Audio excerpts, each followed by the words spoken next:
नमस्कार। N1 live के इस खास लाइव में आपका स्वागत है। बड़ी खबर इस वक्त आ रही है हिमाचल प्रदेश से। हिमाचल प्रदेश के 6 विधायक जो कांग्रेस से बागी हो गए थे और जिन्होंने जब बजट के टाइम पे सरकार के खिलाफ वोट किया था, राज्यसभा में जब चुनाव हुआ था तो जो कांग्रेस का आधिकारिक उम्मीदवार था उसके खिलाफ उन्होंने वोट दिया था। उसके बाद इन 6 के 6 बागी विधायकों को डिस्क्वालीफाई कर दिया गया था। ये सभी के सभी 6 विधायक अब भारतीय जनता पार्टी में शामिल हो गए हैं। इसके साथ साथ 3 निर्दलीय विधायक जिन्होंने उस वक्त भारतीय जनता पार्टी के कैंडिडेट के पक्ष में वोट दिया था, हर्ष महाजन उस वक्त मनु सिंघवी को हराकर राज्यसभा की सीट जीतने में कामयाब हो गए थे।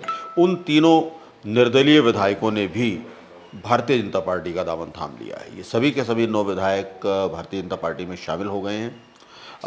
हालांकि 6 इनमें से डिस्क्वालीफाई हो चुके थे। 6 की 6 सीटें इस वक्त खाली हैं।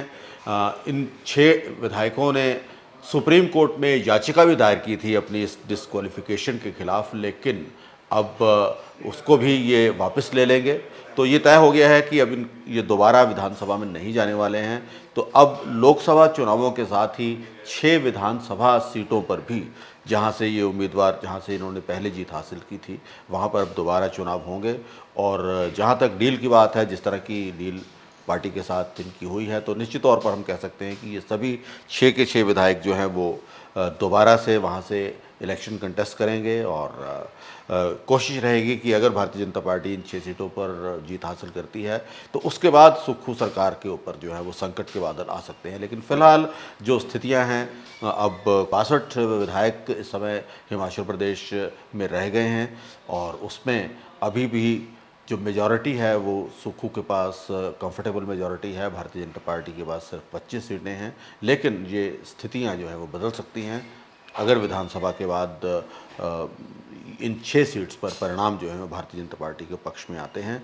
तो कुल मिलाकर इस वक्त हिमाचल प्रदेश की जो राजनीति है वो काफ़ी इंटरेस्टिंग राजनीति हो गई है। जिन लोगों ने पार्टी छोड़ी है, जिनके बारे में आप जानते भी हैं, उनके नाम हम एक बार आपको फिर से बता दें।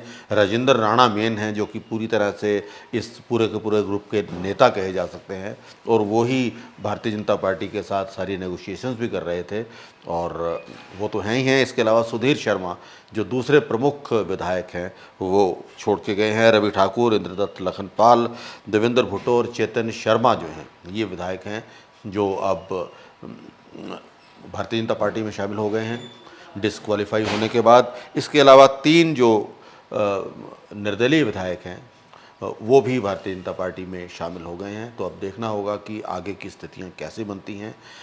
चुनाव का समय है। भारतीय जनता पार्टी ने अभी सिर्फ 2 सीटों पर ही अपने उम्मीदवारों के बारे में बात की है, बाकी सीटों के बारे में भी अभी फैसला होना है जहाँ तक लोकसभा का सवाल है। इसके अलावा 6 इन सीटों के ऊपर भी चुनाव होने हैं। तो उसके बाद अब ये देखना होगा कि स्थितियाँ क्या बनती हैं। लेकिन फ़िलहाल ये हिमाचल में जो इलेक्शंस हैं वो काफ़ी इंटरेस्टिंग होने वाले हैं।